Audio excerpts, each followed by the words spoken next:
চিন্তা এমন একটি জিনিস যেটার উপর আপনার ভবিষ্যৎ নির্ভর করছে। আর আপনি আজকে যেভাবে চিন্তা করছেন সেটাই আপনার বাস্তবতা তৈরি করবে। এক কথায় চিন্তাভাবনা সেই ভিত্তি যেটার উপর আপনার ভবিষ্যৎ তৈরি হবে। আর এটা কোনো থিওরি বা ব্যক্তিগত মতামত না। এটা সায়েন্টিফিক ভাবে প্রমাণিত। আলবার্ট আইনস্টাইনকে তো চেনেন নিশ্চয়ই। তিনি বলেছিলেন, "the world as we have created, it is a process of our thinking. It can't be change without changing hour thinking." অর্থাৎ আমরা যে পৃথিবীটা তৈরি করেছি তা আমাদের চিন্তাভাবনার একটি প্রতিক্রিয়া বা চিন্তাভাবনার ফলাফল। আমাদের চিন্তাভাবনা পরিবর্তন না করে এটিকে পরিবর্তন করা যাবে না। এমনকি "As a man thinketh, think and grow rich, the power of your subconscious mind, the secret" এই ধরনের বিভিন্ন ইন্টারন্যাশনাল বেস্ট সেলিং বইয়ে আপনি ডাইরেক্টলি কিংবা ইনডাইরেক্টলি এই জিনিসটা পাবেন যে চিন্তাভাবনা না বদলালে আসলে কোনো কিছুই বদলাবে না। এখন সেটা আপনি যে কোনো কিছুই বদলাইতে চান না কেন, শুরুটা আপনাকে করতে হবে চিন্তাভাবনা বদলানোর মাধ্যমেই। কিন্তু সমস্যাটা হচ্ছে আমাদের বর্তমান চিন্তাধারা অনেক মিডিওকার, নিম্নমানের। আপনি নিজের চিন্তাধারাও দেখতে পারেন কিংবা আশেপাশের মানুষদেরও দেখতে পারেন। আমাদের বর্তমান চিন্তাভাবনার যে প্যাটার্নটা সেটার মধ্যে অনেক ভেজাল আছে। তাই আজকে আমরা গভীরভাবে জানার চেষ্টা করব চিন্তা কি, কিভাবে এই চিন্তাভাবনার প্যাটার্নটা তৈরি হয় এবং মোস্ট ইম্পর্টেন্ট এই চিন্তার প্যাটার্নটি ভেঙে নতুন প্যাটার্ন কিভাবে তৈরি করা যাবে। এক কথায় আজকে আমরা চিন্তার নাড়িভুড়ি বের করব। কিন্তু শর্ত একটাই, আপনাকে শেষ পর্যন্ত দেখতে হবে, না হলে অনেক ইম্পর্টেন্ট আর অনেক মজাদার বিষয় মিস করে দিবেন।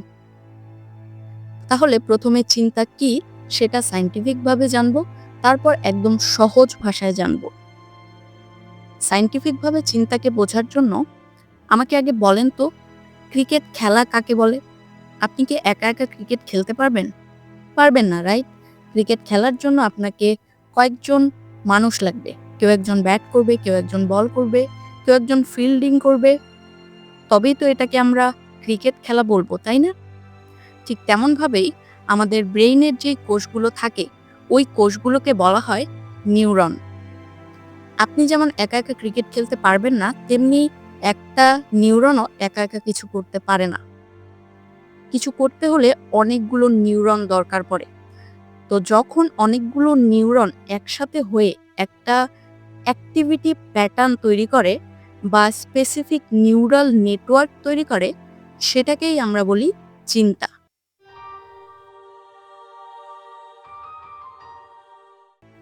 এখন এটা গেল সায়েন্টিফিক ভাবে আলোচনা। এত হাবিজাবি আমরা মনে রাখতে পারবো না, তাই না?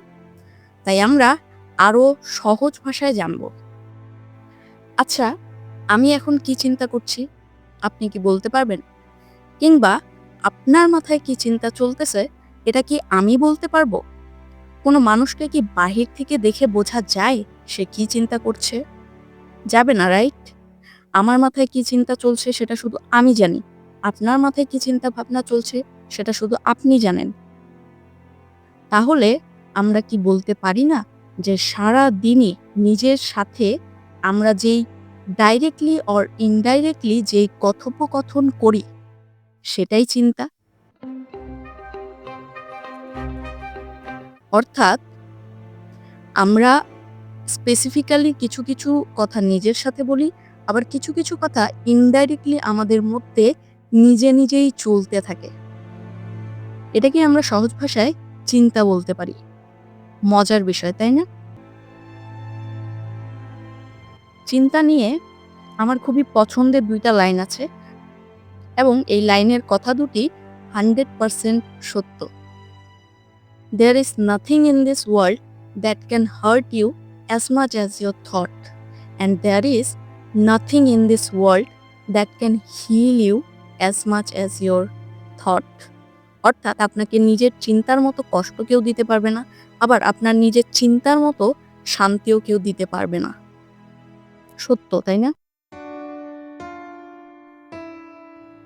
আচ্ছা, এবার আসি সেকেন্ড পার্টে, অর্থাৎ এই ছোট ছোট চিন্তাগুলো কিভাবে আমাদের বাস্তবতা বদলাতে পারে। খুবই ছোট্ট করে আলোচনা করার চেষ্টা করব, না হলে আপনি আবার শুনবেন না। যদিও এতদূর পর্যন্ত কেউ শুনতেছে কিনা সেটা নিয়ে আমার সন্দেহ আছে। আপনি যদি এতদূর পর্যন্ত শুনে থাকেন, তাহলে আপনি একটা নোবেল প্রাইজ ডিজার্ভ করেন। আমাকে একটু কমেন্ট করে জানাবেন তো আপনি এতক্ষণ পর্যন্ত শুনতেছেন কিনা। নোবেল প্রাইজ না দিতে পারি, কিন্তু I really want to know যে এই স্পেশাল মানুষগুলো কারা। আচ্ছা, এবার মেইন টপিকে আসা যাক। অ্যাজ আ ম্যান থিঙ্কেট বইয়ের একটা লাইন আছে, a man is literally what he think, his character beings the complete some of all his thought. মানে একজন মানুষ আসলে সে যা ভাবে তাই। তার চরিত্র হলো তার সমস্ত চিন্তা ভাবনার যোগফল। এখন কেন এমনটা হয়, এটা বুঝতে হলে আপনাকে একটা চক্র বা লুপ বুঝতে হবে। যখন আপনি একটা বিষয় নিয়ে বারবার চিন্তা ভাবনা করেন, তখন সেটা আপনার চিন্তা হয়ে থাকে না। আমাদের মাইন্ডকে দুটো ভাগে ভাগ করা হয়, একটা হচ্ছে কনসিয়াস মাইন্ড, আরেকটা হচ্ছে সাবকনসিয়াস মাইন্ড। এটা তো আপনি জানেন নিশ্চয়ই। তো যখন আপনি একটাই চিন্তা বারবার বারবার করবেন, তখন সেটা আপনার কনসিয়াস মাইন্ডে থাকে না, সেটা চলে যায় সাবকনসিয়াস মাইন্ডে। আর যখনই সাবকনসিয়াস মাইন্ডে চলে যায়, তখন সেটা আর ছোট চিন্তা থাকে না, সেটা হয়ে যায় একটা বিশ্বাস। অর্থাৎ সেই ছোট্ট চিন্তাটি একটা বিশ্বাসে পরিণত হয়।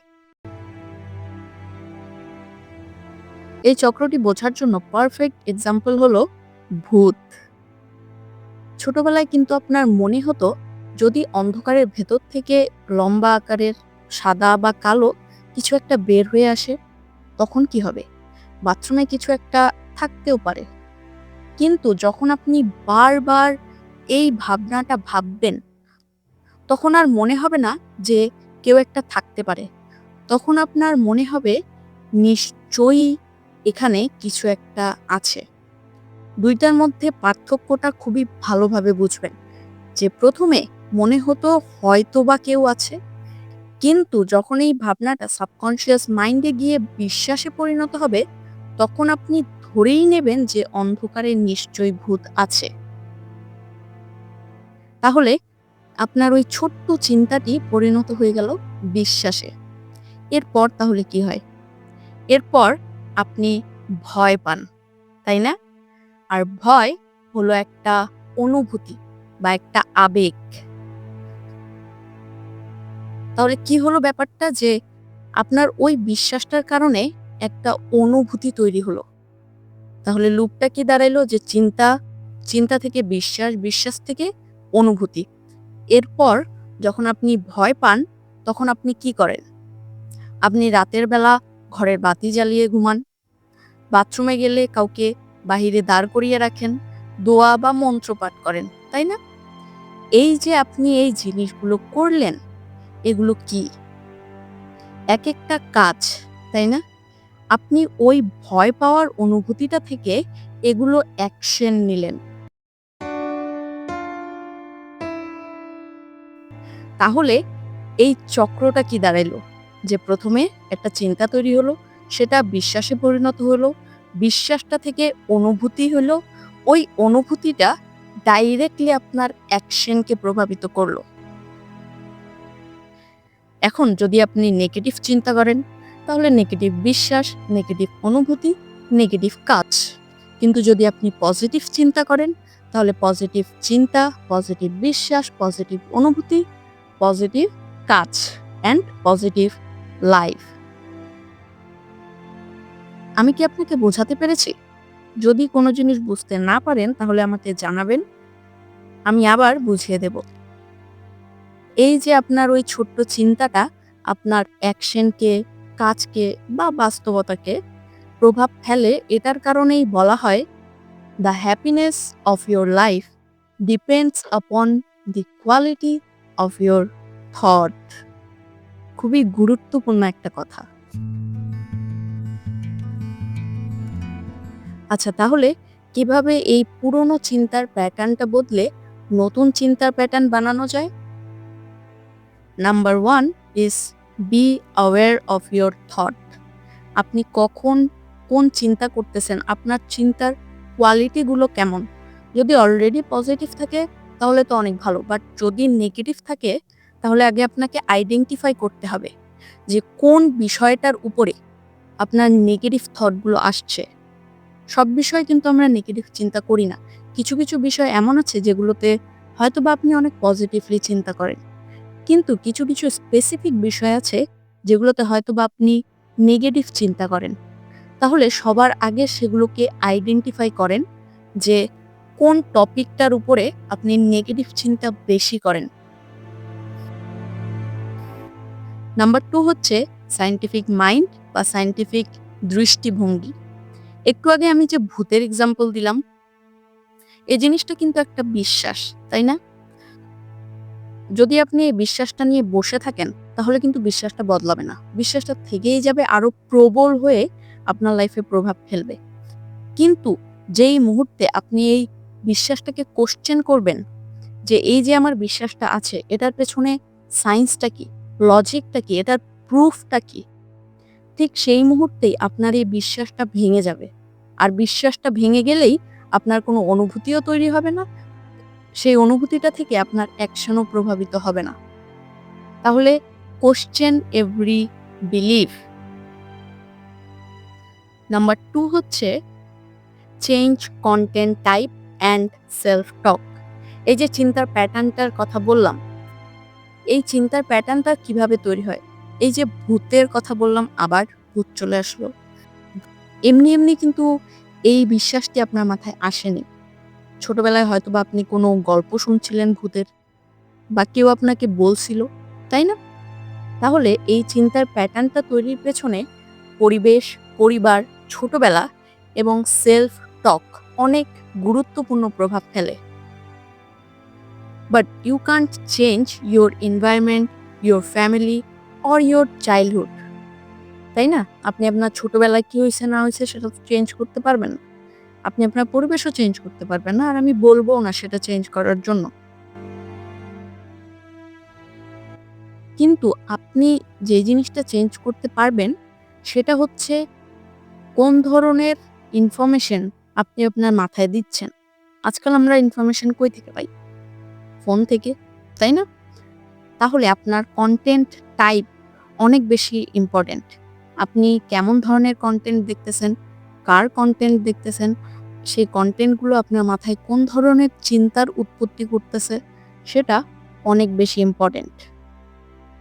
আর আপনি যেহেতু মাইন্ড অ্যান্ড সেলফ ফলো করেন তাহলে আপনি এক ধাপ এগিয়ে আছেন এই দিক দিয়ে।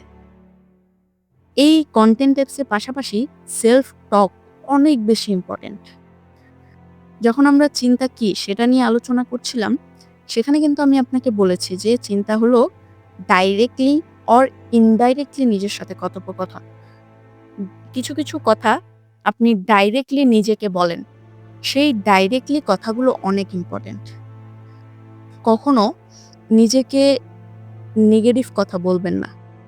যদি প্রয়োজন পড়ে তাহলে এই নিজের সাথে কথোপকথন করার জন্য আপনি নির্দিষ্ট কোনো একটা টাইম ফিক্স করতে পারেন, যেখানে শুধুমাত্র আপনি নিজের সম্পর্কে পজিটিভ কথা বলবেন। কোনো নেগেটিভ কথা চলবে না, শুধুমাত্র পজিটিভ কথা। Now, number 3 is take micro challenge. প্রতিদিন এমন কিছু করেন যেটা আপনার কমফর্ট জোনের বাহিরে। নতুন কিছু শিখেন, নতুন কিছু করেন, সেটা যেকোনো কিছু হতে পারে। এমন কিছু করেন যেগুলো আপনার করতে ভালো লাগে না, কিন্তু আপনাকে করতে হবে খুবই ছোট এবং সামান্য পরিমাণে। তারপর ধীরে ধীরে ধীরে সেটিকে একটা ভালো অভ্যাসে পরিণত করেন। তাহলে এই ছিল আমাদের ৪ টা পয়েন্ট চিন্তাভাবনা চেঞ্জ করার জন্য। এগেইন এই যে চিন্তার বর্তমান প্যাটার্নটা আপনার মধ্যে আছে সেটা তৈরি হতে হয়তোবা ১৫ থেকে ৩০-৩৫ বছর পর্যন্ত লেগেছে। তাই এটা একদিনে চেঞ্জ করার জিনিস না। এট লিস্ট কিছুদিন সময় লাগবে, but you need to practise positive thought. Thanks for listening. Implement the tips and trick in your life and make your life better.